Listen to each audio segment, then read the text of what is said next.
Hello friends, இன்றைக்கி நம்ம வீட்டில் என்ன ரெசிபின்னா பீர்க்கங்காய் சிறுபருப்பு கூட்டு எப்படி செய்வதுன்னு பார்க்கலாம்.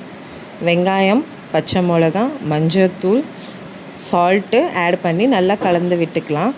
இது கொஞ்சம் ப்ரௌன் ஷேப்பில் ஆனதுக்கப்புறமா இஞ்சி பூண்டு பேஸ்ட் ஆட் பண்ணிக்கலாம் 1 டீஸ்பூன். நல்லா இது வதக்கி விட்டுக்கலாம். நல்லா கலர் சேஞ்ச் ஆகணும், பச்சை வாசனை போகிற வரைக்கும் நல்லா வதக்கிக்கலாம். அதுக்கப்புறமா இது நல்லா டேஸ்டியாக கொஞ்சம் தெரிகிற போதே நம்ம பீர்க்கங்காய் சேர்த்துக்கலாம். பீர்க்கங்காய், தக்காளி எல்லாம் ஆட் பண்ணி கொதிக்க விட்டுக்கலாம்.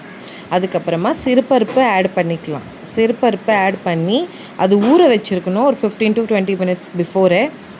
எல்லாம் ஆட் பண்ணிவிட்டு 1 கிளாஸ் தண்ணி ஊற்றி மூடி வச்சுக்கலாம். நல்லா கொதி வந்ததுக்கப்புறமா பீர்க்கங்காய் கொஞ்சம் கொஞ்சமாக தண்ணி விட்டுரும். அதிலே கொஞ்சம் சால்ட்டுக்கு லைட்டாக ஆட் பண்ணிவிட்டு நம்ம வதக்கி விட்டதை பார்த்துக்கலாம். சிறுபருப்பு நல்லா வேகணும். நல்லா வேகினதுக்கப்புறமா ஒரு மிளகாத்தூள் 1 டீஸ்பூன் போட்டுக்கலாம், காரத்துக்கு அளவு. இது நம்ம குழந்தைங்க சாப்பிட மாட்டேங்கிறாங்கள, அவங்களுக்கு இந்த மாதிரி ரெசிபி பண்ணி கொடுத்தா பருப்புன்னு நினச்சி சாப்பிட்டுக்குவாங்க. இந்த வீடியோ உங்களுக்கு பிடிச்சிருந்தா கமெண்ட் பண்ணுங்கள், லைக் பண்ணுங்கள், ஷேர் பண்ணுங்கள். சேனலை சப்ஸ்கிரைப் பண்ணுங்கள். Thank you so much. அல்லாஹ் ஹாஃபிஸ்.